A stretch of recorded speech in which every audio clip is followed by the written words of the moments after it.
look at that old time. Shoot, just lays around in his sack all day like he's been shot or something. Reminds me of an old dog we used to have. Craziest hound I ever seen. Gee, Wes, how come I have to do everything? We've been all through that, Howie. You don't have to do everything. What I'm saying is everybody has to pull his own weight in the boat. Yeah, what about Tom? Yes, sir. Tom and that old dog are like two peas from the same pie. One time my uncle drove over to visit us, and he had what appeared to be a deer or something slung over his fender. Turned out to be that old hound dog. Just fell asleep about 10 miles down the road. My uncle picked him up, brought him in, and he never woke up once. Why can't Tom do some of that stuff? Because I have to get it done today, not next week. What happened to that dog, anyway? Well, his sleeping just finally got worse and worse, and pretty soon he wouldn't even wake up to eat. Just started wasting away. Yeah? Finally had to shoot him, put the poor old thing out of his misery. Yeah. Okay. Okay. Come on, Dale. You bunch of cruddy, hypocritical rats. Talking behind my back. Ridiculing me before I even have my eyes open. Well, I'm back to sleep. DeWitt, you don't even know what's going on. Oh, don't I? You have to pick up your salary from Stott during lunch and deposit it in the bank so the check you wrote for Howie to give to Coach Belknap for his trip to Columbus won't bounce. Yeah. Gee, Wes, why can't we get the suit tomorrow? And why is Howie going to Columbus? Come with me. To see his first big deal, rah-rah, intercollegiate basketball game. Sis boom ba. Well, don't knock it, DeWitt. It's pretty darn important to a kid. Pretty darn important to a kid. Okay, Howie. So darn important that all the other kids are wearing suits. So Howie has to buy one. So he can be like all the other kids. Oh, it's your cold. Oh, you need a haircut, Howie. Yeah. Well, Wes, there's a crazy pizza meeting today, so that means I get... Gee, Wes, I don't know anything about picking out a suit. You gotta come with me. I can't, Howie. Is that illustrious Wes Macaulay? 70 cents. I have an exam in every class today. Shoot, I can't neither, said industrious Vern Hodges. I has to take inventory over yonder at Dobson's Market. Well, I can, said plain, simple Tom DeWitt. I'll help you pick out your suit. Gee, would you, Tom? Where'll I meet you? 2:30 in front of the Student Union. Okay, good deal. And I'll also go to the cleaners and to the shoe repair and to the library for poor old Wesley. Okay, DeWitt, relax. We're impressed. But if you really want to help, you think I can trust you to take these books back to the library for me? Trust me. Are you kidding? And check one out. I have to have it for a book report. Fine. I think you can trust me to A, take your books back to the library, and B, check out your cruddy book. You sure you're awake? I'm awake, I'm awake, I'm awake. Now blast off and leave me alone. I have to have it tonight. Okay, you'll get it tonight. You know, I get pretty darn tired of being treated like some kind of incompetent 5-year-old. Well, just make sure you're home by 5:30. It's your turn to fix dinner. I know. Quit dagging. You list-making, over-organized, automatic business machine. Any stupid jerk can take care of a bunch of petty, niggly details. It didn't take brains to build the pyramids, buddy. Just a bunch of Egyptian football players with strong backs. I can be just as organized as you are, Macaulay, and get just as much done, too. And better.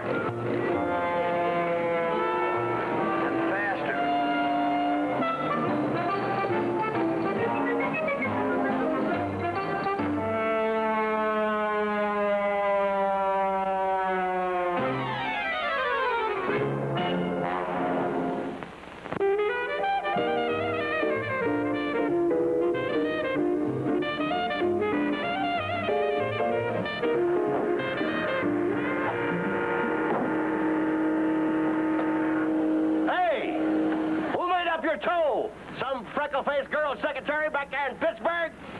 Morning, Mr. Stott. You got number 2 bars where number 3 ought to be.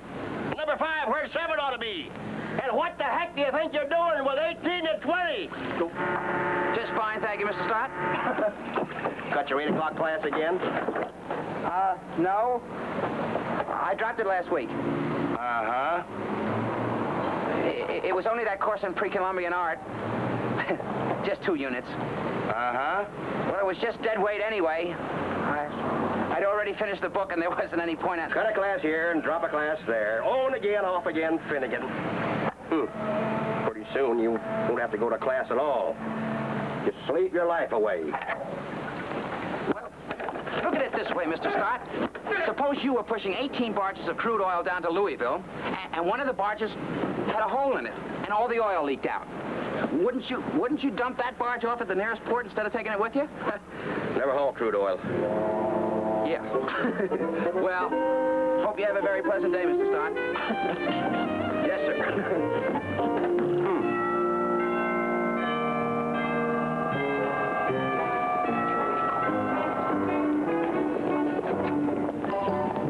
Hi, honey. Wes? Oh, hi, I'm late for class. Gee, honey, what?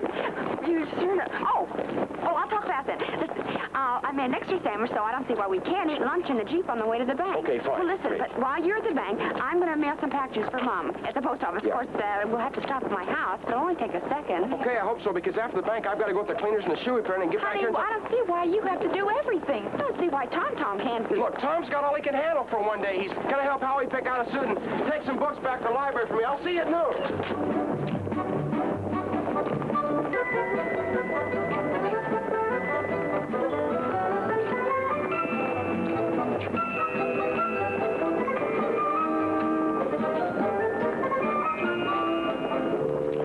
Slave to a time schedule, that's what people are today. They have the illusion of motion, but they aren't really moving. Oh, sweet you. What do you mean? You're not so old, Mrs. Belknap. Old enough to have heard that several times before. And old enough to know that you'll be singing a different tune after you get married and settle down. Settled down? Settled? Are you kidding? Who wants to have dinner every night at 6? Not me. How about 10 or midnight or whenever I darn well feel like it? I. Me. And why have eggs every day for breakfast? Why not curried lamb or sukiyaki? For breakfast? You think I'm going to spend 2 weeks in Las Vegas for a honeymoon? No thanks. Me and Dream Girl are heading for who knows where. Orinoco River, maybe. South America? Sure. Hunt for piranha. What in the world? Sure, man-eating fish. Have them for lunch. Or maybe they'll have us for lunch. Oh, good. There's my bus. Bus? There's no bus on 2nd Street. See you later, Mrs. Belknap. I have to inspect the wastebaskets of the world. See what treasures people are throwing away. Bye. Bye, Leanne. So long, Tom. Thanks for pulling Leanne. Okay. Hiya, men. Hiya, Chief. How are you, sir?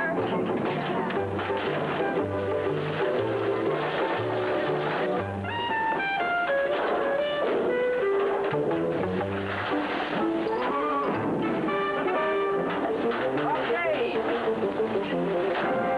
Take me to the top of the world. Take me up to the top of the world. Mrs. Dodd? Mrs. Dodd? Hey, Mrs. Hold it. Yeah, all right. Hold it. Now, what do you want? Money. Well, I hate to rush you, Mr. Stott, but We'll have 30 minutes to get to the bank. I got to get that money in there before the check I wrote for Howard tomorrow. Bounces. Excuse me, Mr. Stott. Mr. Dobson sent me over to get change for this $20 bill because he's clean run out. Money. I don't have enough to give money to Wes and change for Dobson, too. I'm not a money changer. I'm a service station. Go to the bank yourself, Virgil. You're just as close to it as I am.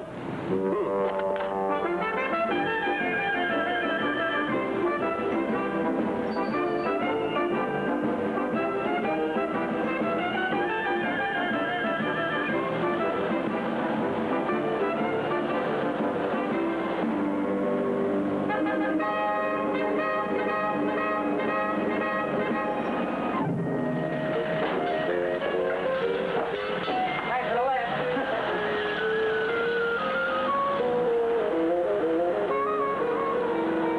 Why would somebody toss away a valuable thing like this? Think what Calder could do with it. Another great thing about people. They're always throwing away what they ought to save, and saving what they ought to throw away.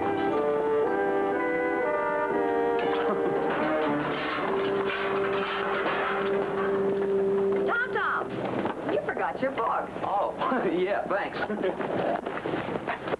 Caught you in the act. Flirting with college boys at your age. How are you, Tom? Hi, Coach. Morning.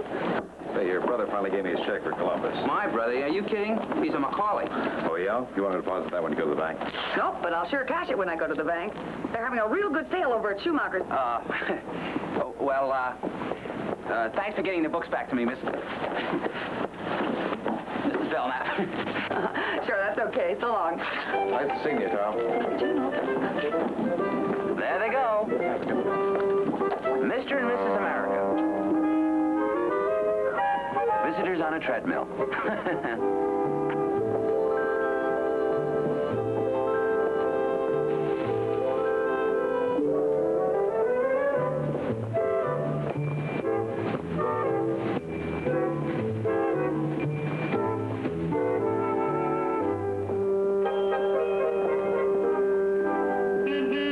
Mr. Stott, I've got to get going.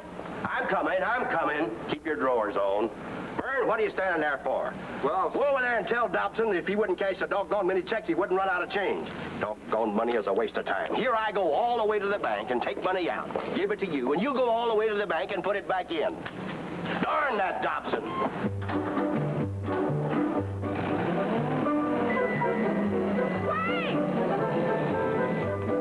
Wait for me! Hey, Vern, where the devil do you think you're going? You might as well take the rest of this change I got. Darn money anyway. Who needs it?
Hold that.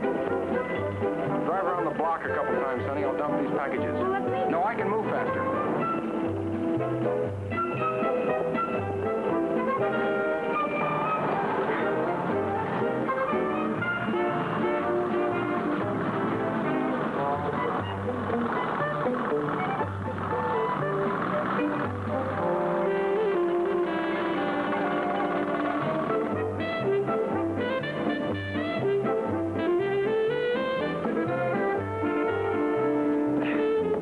Well, it's too late to get to the bank now before class. I'll have to do it after, I guess. Oh, that's all right. The bank doesn't close until 3.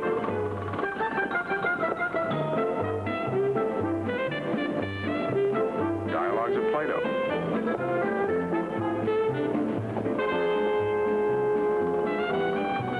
What the? Oh, my gosh. Darn to wait now. Where the heck is he?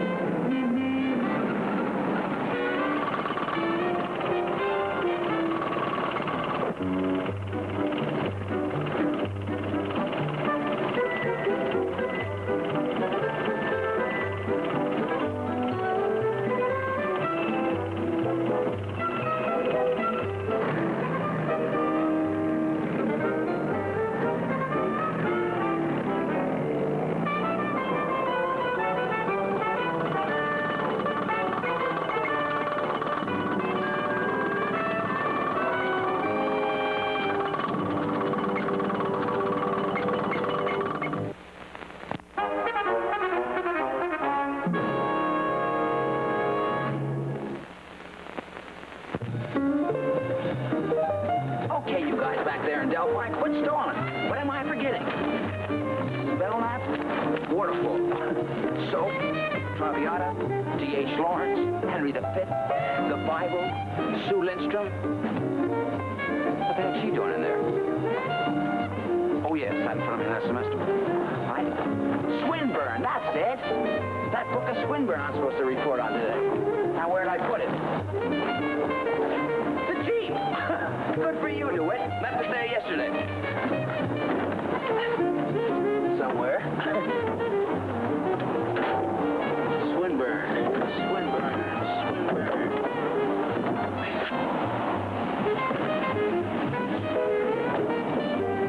Later. What's this? Uh-oh. How'd they get here? To get these books back to the library while I'm still thinking of it. No sense in going to my class now anyway. My loss will be Haggerson's gain. Besides, they'll probably start remembering and ask me to report on that Swinburne.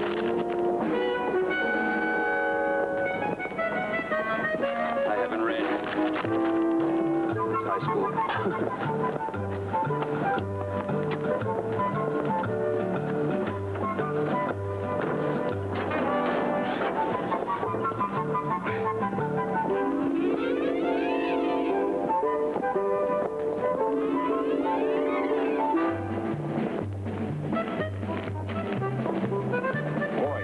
Luck.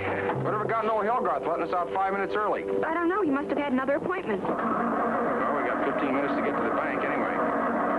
Come on, Jeep. Don't let me down now. Boy, what a day. If I make it through this one. They aren't there. What? The books. They aren't there. What do you mean they aren't here? What are you trying to... Where else can they be?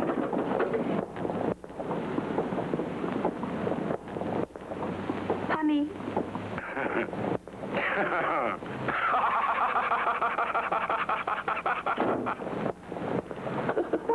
What's so funny? Well, it's my own darn fault. I should have known better than to trust DeWitt. Well, I bet those books are worth $20 at least.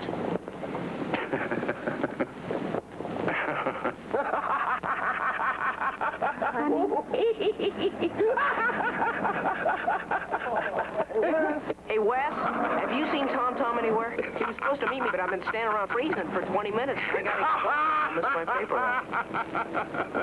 You mean you were waiting here 20 minutes? He never showed. Is that it? That's right. Did you hear that, honey? He's been waiting there 20 minutes. It's time to show him. And if the Star Jeep doesn't start, I won't make it to the bank before it closes.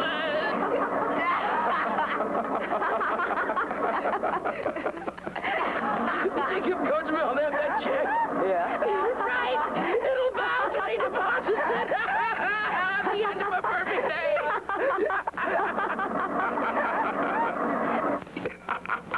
Well, I guess I don't get my suit, huh? Yes, you do. You go right down there and get it. I'll go with you, Howie. Honey, just hurry up and try to get to the bank on time. Okay, thanks, honey. I'll see you. Come on, Howie. Yeah, Irene, do you know anything about men's suits? I mean, have you ever bought any before? No, but I bought ladies' suits. What's the difference? What? Well, I mean material, Howie. I know a lot about material. I don't know. It's gotten me stumped, I can tell you that. Oh, we're not a big library, you know, but even 120,000 volumes is still a heck of a lot to move. Meanwhile, here we sit, looking across campus at that big, beautiful, brand new, empty library building. You ought to check out about 6 dozen books to every student on campus. Have them returned to the new building. Did you get the book you wanted all right? Not me. It's for Mechanical Macaulay, my robot roommate. I'm helping him out today.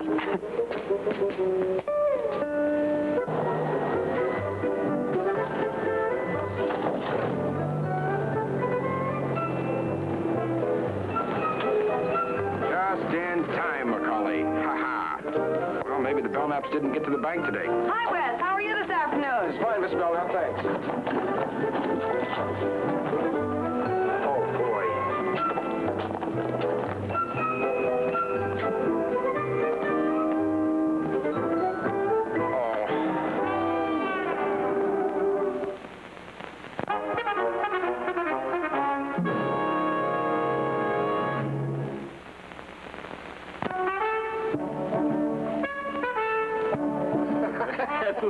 I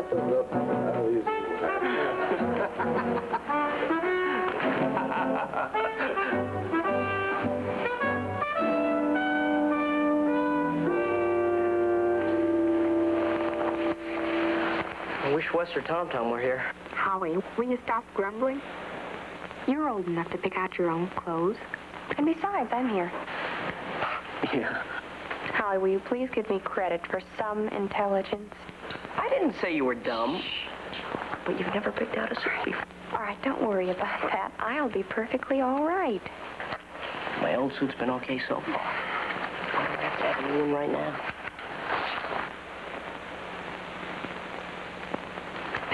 Well, you know what Wes said. You can't go to looking like Ichabod Crane. Yes, but... Now, look, everybody in the group will be looking at you to see how Wes is taking care of you. Yes, ma'am. Can I help you? Yes, we'd like to buy a pair of pants. I mean a suit. Oh, yes, ma'am. I think we can take care of that. Did you have any particular style in mind?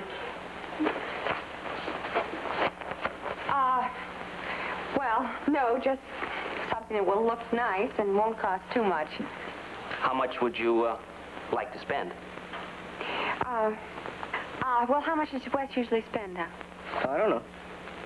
Well, how much did the last one cost?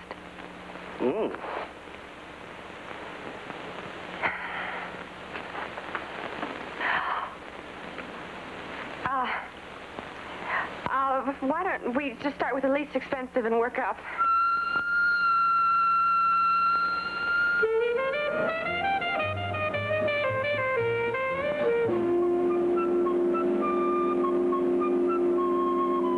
I don't see. Well, let's find out. Some justice. They get an arsenal that would make the Marines jealous, and all I get is a loaded finger.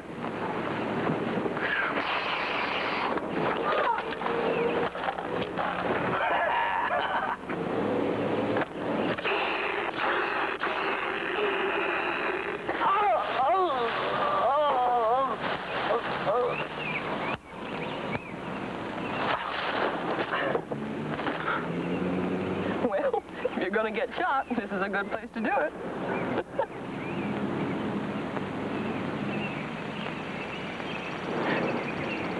Does that put you out of the game? No such luck. The unwritten rule is you count to 20 and you're alive again. 18, 19, 20. There. I'm alive again. Well, too bad it doesn't happen that way in real life. Yeah. Except then you're a target for another bullet. The 20 counts isn't a very long rest in between chases.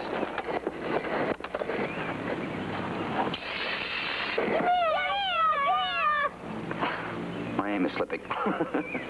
Well, Nora Fitzgerald, what the heck are you doing out here on a cold winter's day when all the world is huddled over blazing floor furnaces?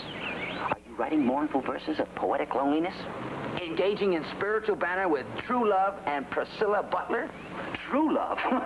I don't believe it. 1777. Wow. He's too old for you. Or are you searching for a meaning to life in the midst of death? No. As a matter of fact, I'm studying. Excuse me.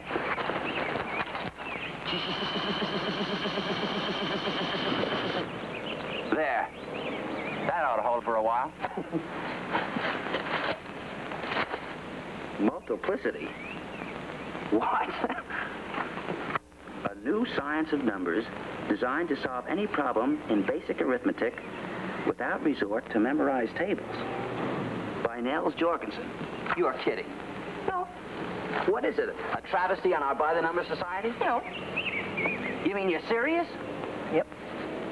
You, Nora Fitzgerald, kindred free spirit, sensitive inquiring artist, are squatting there all rosy-cheeked and bright-eyed on top of old True Love and Priscilla studying a new way to add and subtract? Look, the Butlers are on the other side. I'm just leaning on them. Why? Well, after a rest cleaning around with my measly little income tax for 3 complete days a couple of weeks ago, I decided to join them instead of fight them. And since the choice of worlds for us to live in seems to be limited to this one, I figured that old Nora better learn to get along in it like it is before she started hunting for some other one.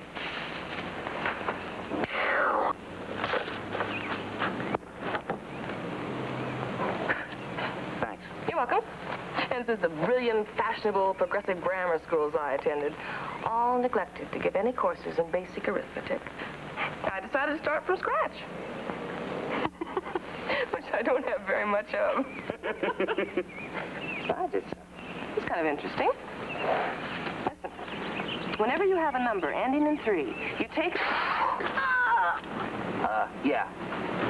Well, don't open your door to strangers. I'll be back as soon as I lead the enemy astray. Besides, I had to get Macaulay's precious library book back from Major Llewellyn. You ought to be through with it by now.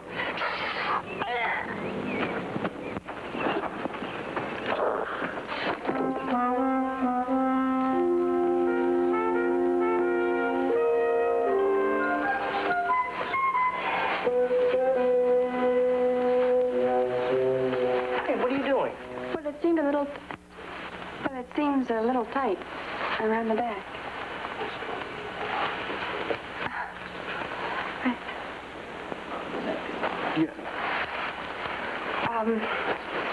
Here, Howie, try the jacket.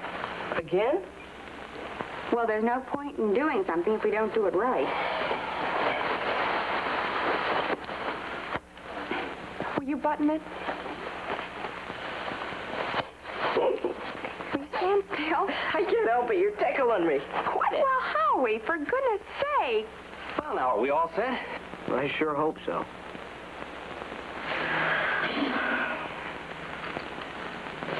I just wish you had something, well, with a little more brightness. Something that had a little fun. Fun? Well, something that was a little gayer. Gayer? Well, these are so heavy. And they're kind of drab and dingy. Mm-hmm. Well, how about one of these plaids or, perhaps a herringbone? But they're such straight lines. Haven't you anything with a little flow? Something with movement. Well, miss, men's suits are just not noted for flow and movement. What about color? What did you have in mind? 4:30. Oh, well, you know.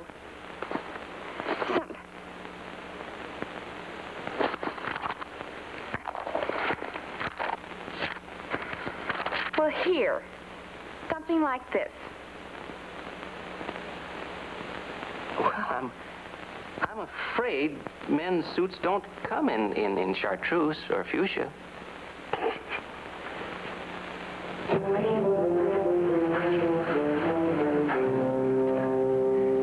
The trouble with you is... Come on in, man. You want a battalion of Merrill's Marauders and 3 units of the French Foreign Legion down our necks?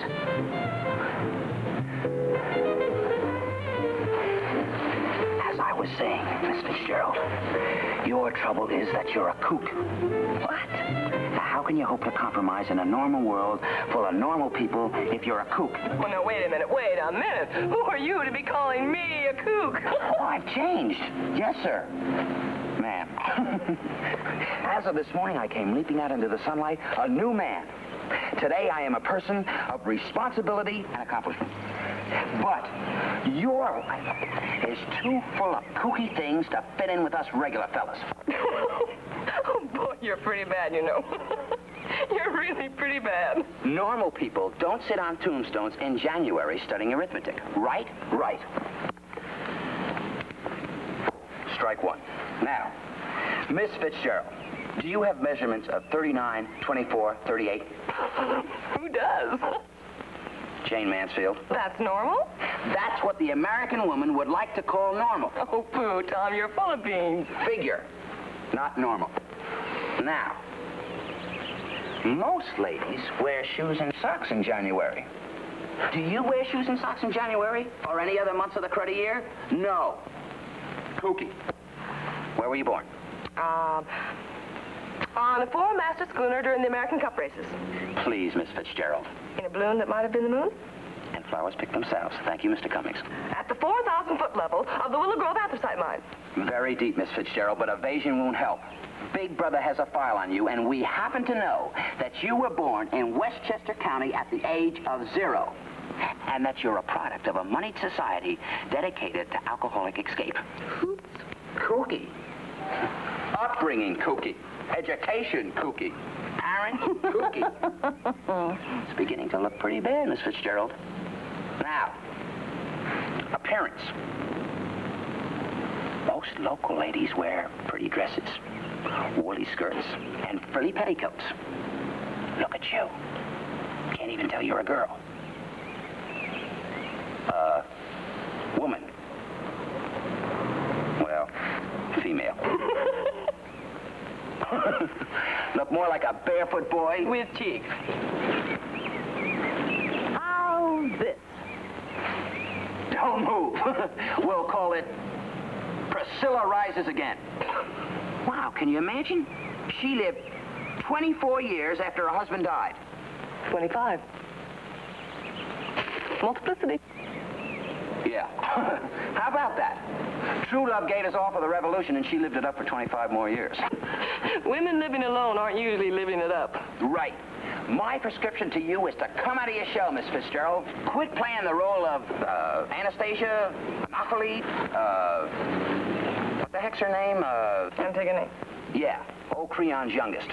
Get out of the cemeteries. Come out in the world where the uncookie people are. Indulge in a little normal human experience. Such as? A cup of coffee at the windmill. Or kiss in the cemetery in the broad daylight of winter? Yeah. Yeah.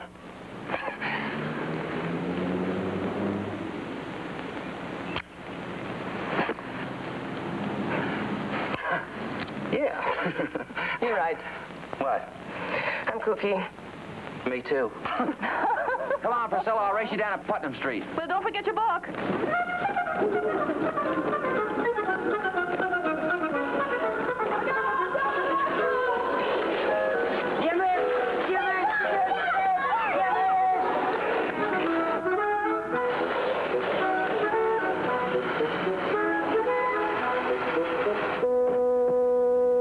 They're either these dull stripes or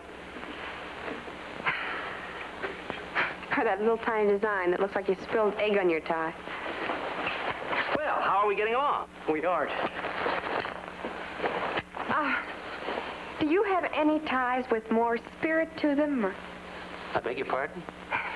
Well, a flower design or spaceships or ball players or something. Oh. I'm afraid you'd have to go to a novelty shop for a tie like that, miss. They haven't made floral designs in ties since the early 30s. What would you suggest? Well, my suggestions, miss, are right here where we put them. Any one of these ties will go very nicely with a navy blue suit like this one. Come on, Irene, let's go. Just a minute, Howie. Will there be anything else, sir? Yeah, you kind of like... This'll do fine. Boy, at last. How's your underwear? What? I mean, do you need any more? No, I'm okay. Well, Howie. Crying out loud. Well, did we decide on something? Yes, I think we finally found everything. Fine. How about dress shoes? I just got a new pair. Oh, good. Well, then I'll just make out the slip on this, then. When'd you get new shoes, Howie? Just last week, remember? Brown ones. I wore them over to your... You have brown shoes, and you just let me pick out a blue suit?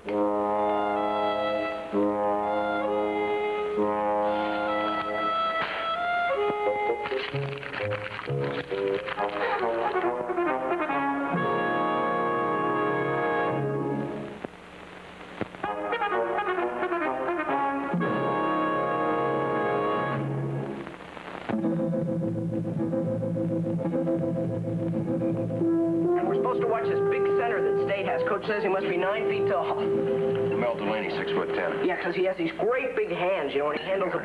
Okay, but I'm not too hungry. Oh, and Coach says they have this guard. He's 5'9", comes up to Delaney's belt. Had Banks from all conference last year. Yeah. Where are you going, Vern? I don't see why I couldn't have some Sassy's black-eyed. What? I said I don't see why we couldn't have some black-eyed peas for a change. We must have had these darned old Boston baked beans every night this week. Twice. Only twice. I mean, Wyndham had had him tonight if DeWitt had been home to fix chow like he was supposed to. But naturally, he's a... The men who are stout-hearted men who will fight for the right they adore. Good evening. You the party that ordered dinner for 4? I'm terribly sorry, sir. There was a slight mix-up in the kitchen, and your order was delivered to the 14th floor by mistake. But better late than never. Worth waiting for, too. Exotic oriental tidbits imported from the mysterious East. East Cordella, that is.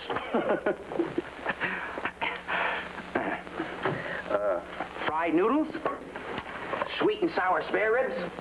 Don't worry, my penny-pinching pals. It didn't cost a cent. Lucky for me, old Wong Su hasn't kept up his Mahjong technique. Chow mein? Garlic chicken. Wonder what this is. Boiled crabgrass? Well, anyway, there you are. The best on the menu from Wong Su's chop suey powder. Sorry, there's only 1 egg roll, but I lost the other 3 back to him in the last game. Cat got your tongues? Well, come on, dig in. Maybe it isn't so great.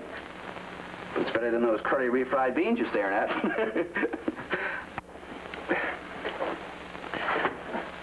Where have you been all day?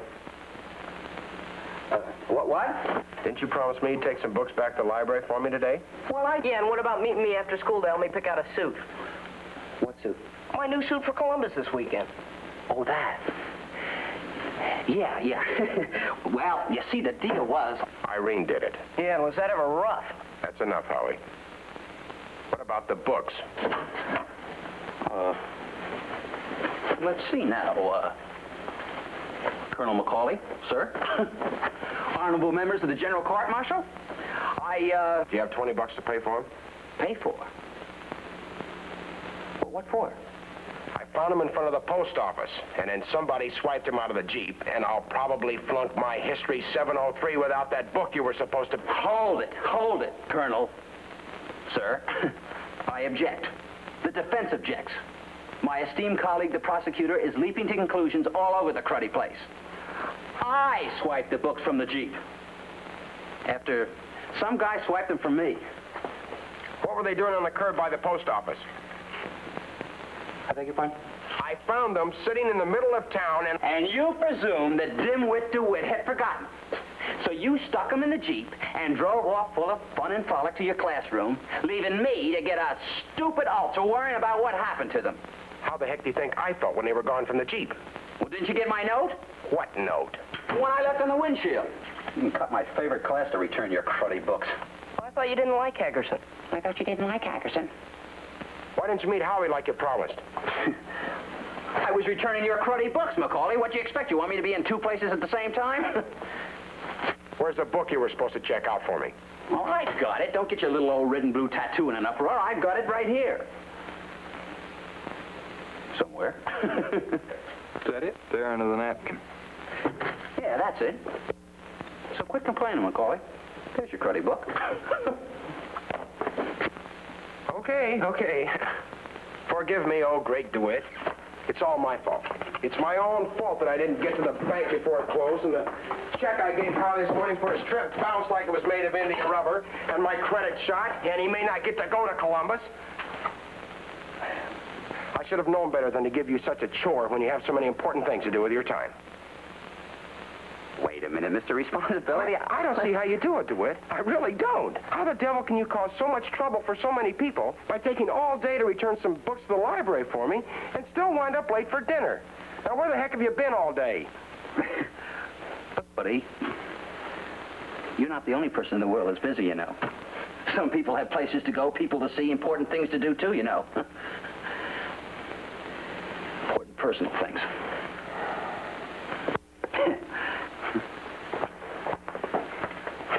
Okay, you self-centered son of a chain and cable manufacturer, what things? What important things? What the heck have you done all day long that's been the least bit helpful to anybody except Thomas A. DeWitt? One thing? One tiny, lousy little thing?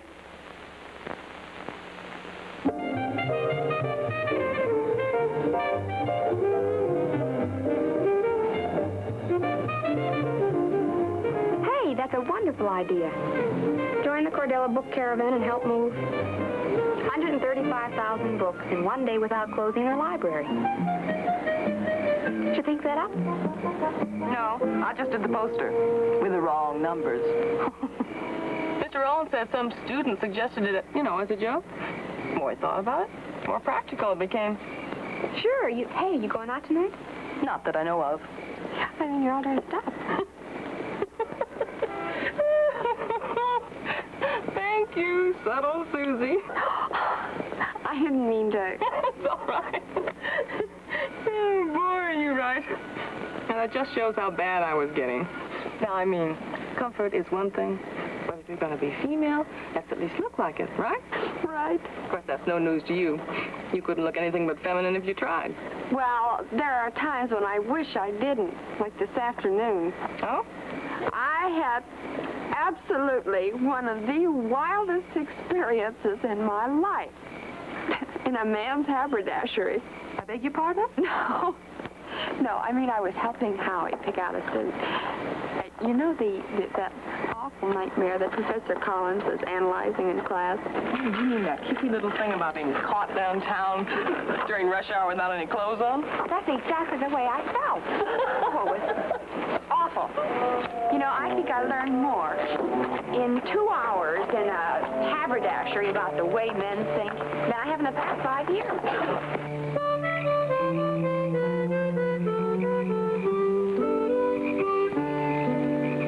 Snows, tiddly-bum. The more it goes, tiddly-bum. The more it goes, tiddly-bum on snowing. And nobody knows, tiddly-bum. How cold my toes, tiddly-bum. How cold my toes, tiddly-bum, are growing. House at Pooh Corner. Hey, Milne. It's down to 30, all right. Mom had a real thing about Winnie the Pooh. I guess I heard it every night for the first 8 years of my life.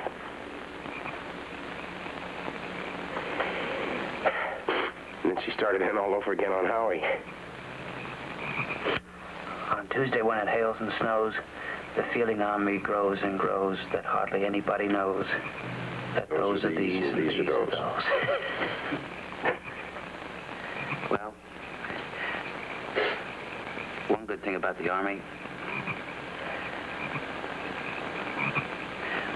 I mean, if you can make it through all that junk, I guess you can learn to organize your life so it doesn't clobber other people. Sort of a heavy dose of that sterilized, antibiotic, corpuscle conditioner known as self-discipline.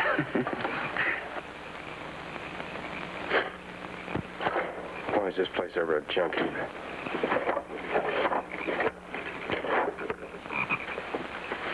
One time we were on maneuvers at a Camp Claiborne in Louisiana that night. Well, my squad was with a pickup on a perimeter of defense.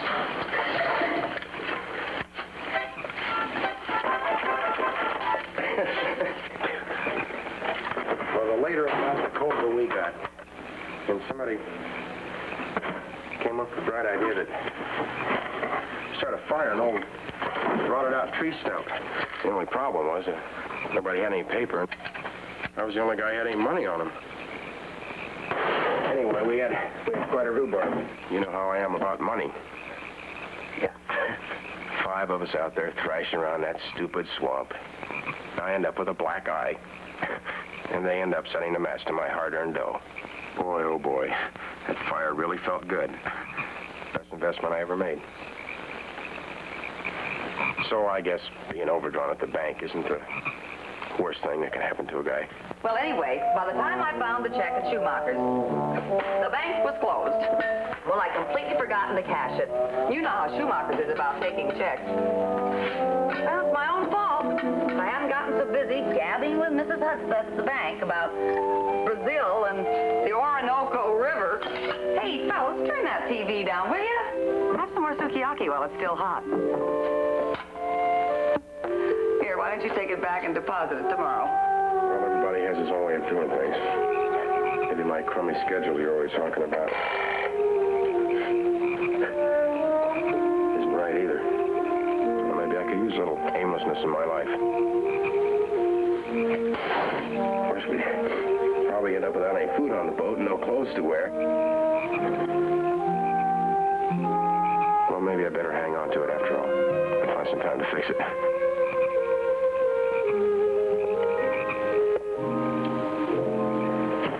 Well, I might as well burn this stuff while I'm thinking about it. Wes?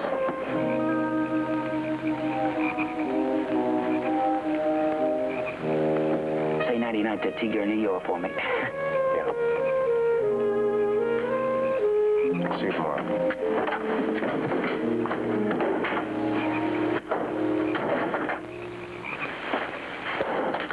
Tomorrow.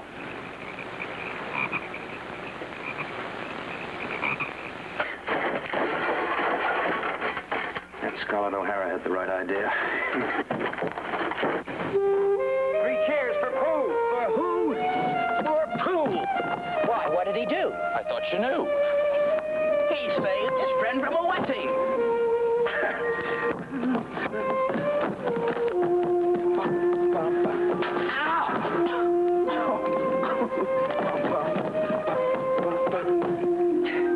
Three cheers for Bear. For where? For Bear.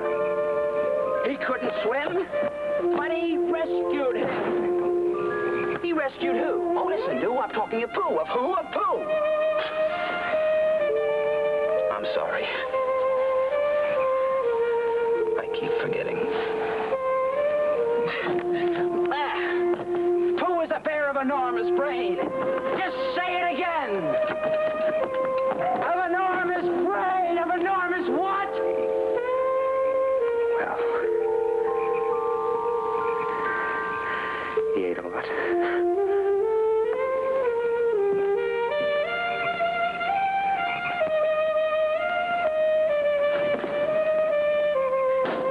I don't know if he could swim or not, but he managed to float. In a sort of boat. In a sort of what?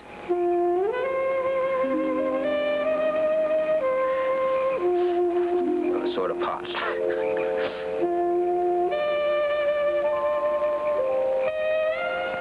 So now let's give him 3 hearty cheers. So now let's give him 3 hearty witches and hope he'll be with us for years and years and grow in health and wisdom and riches. 3 cheers for Pooh, for who, for Pooh. 3 cheers for Bear, for where, for Bear. 3 cheers for the wonderful Winnie the Pooh. Just tell me, somebody. What did he do? Well, maybe I better wash the dishes and make my bed before I go out.